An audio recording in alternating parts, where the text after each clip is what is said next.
Monsieur Chavanaz, vous êtes donc le président du célèbre CBOME. Monsieur vient de répondre à quelques questions. Est-ce que vous auriez quelques commentaires à faire sur les réponses de Monsieur le Président? Pas grand-chose, seulement j'ajouterais qu'en ce qui concerne le bridge d'un côté, le poker de l'autre, la grosse différence fait que actuellement, les très bons joueurs de bridge ne gagneront, à mon avis, jamais autant que les très bons joueurs de poker. C'est mon avis personnel. Alors, Monsieur Chavanaz, profitons de votre présence pour vous poser quelques questions. Alors, à tout seigneur, tout honneur, la grande compétition organisée par le CBOME, c'est bien sûr son tournoi estival à Paris qui fait le délice, le bonheur des bridgers qui sont vraiment très heureux de se rencontrer pour cette épreuve. Mais alors, il y a quand même une petite question que je vous pose parce que ça fait quand même un gros buzz et ça fait des grosses jalousies. On est surpris quand même de voir qu'il y ait autant d'invitations. Des gens, on se demande quelle est leur appartenance de loin ou de près avec le CBOME. Et donc là, il y a des réactions quand même qui sont franchement, je vous le dis, pas positives sur cette question-là. C'est vraiment, ça choque beaucoup de gens. Écoutez, les championnats du CBOM qui ont lieu, comme vous dites, traditionnellement fin juillet, début août, existent depuis maintenant une trentaine d'années. Chaque année, les gens qui viennent jouer sont extrêmement surpris, très agréablement surpris de l'ambiance extrêmement conviviale qui existe dans ce championnat.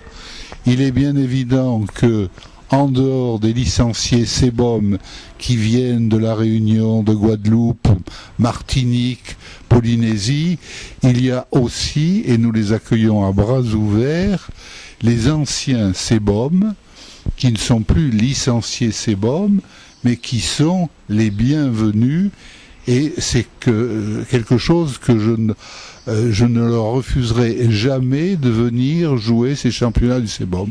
De plus, il y a effectivement des invités.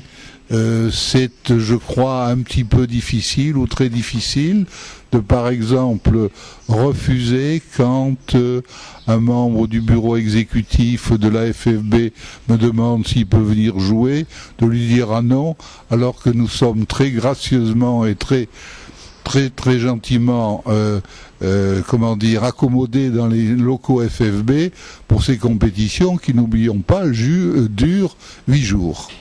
Alors, ça peut poser quelques problèmes, mais je rappelle que les deux compétitions principales, c'est-à-dire le pair Open, qualifient les deux meilleurs pairs licenciés CBOM pour la finale nationale du pair Open. Le pair mix qualifie la meilleure paire classée pour la finale nationale du mix. Et en ce qui concerne le 4, la meilleure équipe classée dans ce championnat est elle aussi qualifiée pour la D4 de la saison qui démarre. Alors, revenons à des problèmes qui est très difficile à résoudre à La Réunion, c'est le problème du calendrier. Parce qu'on observe une multiplication des compétitions. Alors, c'est vrai que les bridgers à La Réunion sont très favorisés parce qu'ils ont la possibilité de participer aux rencontres internationales, mais alors ça crée des problèmes de calendrier absolument insurmontables parce que il y a les sélections, il y a les compétitions du district, et alors pendant ce temps-là, les clubs râlent, disons, on peut dire les choses telles qu'elles sont, parce qu'ils voient que les joueurs ne viennent plus dans les clubs. Si les joueurs ne viennent plus dans les clubs périclitent, et s'il n'y a pas l'amorce, la pompe qui s'amorce, il n'y a plus de joueurs qui font les compétitions. Alors, qu'est-ce que vous auriez comme solution, puisque le nombre de bridgers en même temps stagne? Comment résoudre ce casse-tête? Alors, ce que je peux dire là-dessus, c'est que c'est au district d'arranger son programme pour la saison pour essayer de satisfaire un peu tout le monde. Vous savez ou vous ne savez pas que la FFB, au niveau des compétitions fédérales, a pas mal de problèmes pour organiser un calendrier qui tienne la route. Il y a eu des problèmes avec les compétitions féminines, les dames qui veulent pas jouer pendant la semaine, etc., etc. En ce qui concerne le district, il y a un bureau district et je laisse au bureau du district le soin d'organiser son calendrier en fonction des desiderata de chacun. Ce n'est pas le but du CBOM et de son président de mettre son nez dans les affaires du district. Je ne veux pas, absolument pas je dirais pas de me mêler, mais de donner un avis, oui, mais dire vous faites ci, vous faites ça, non.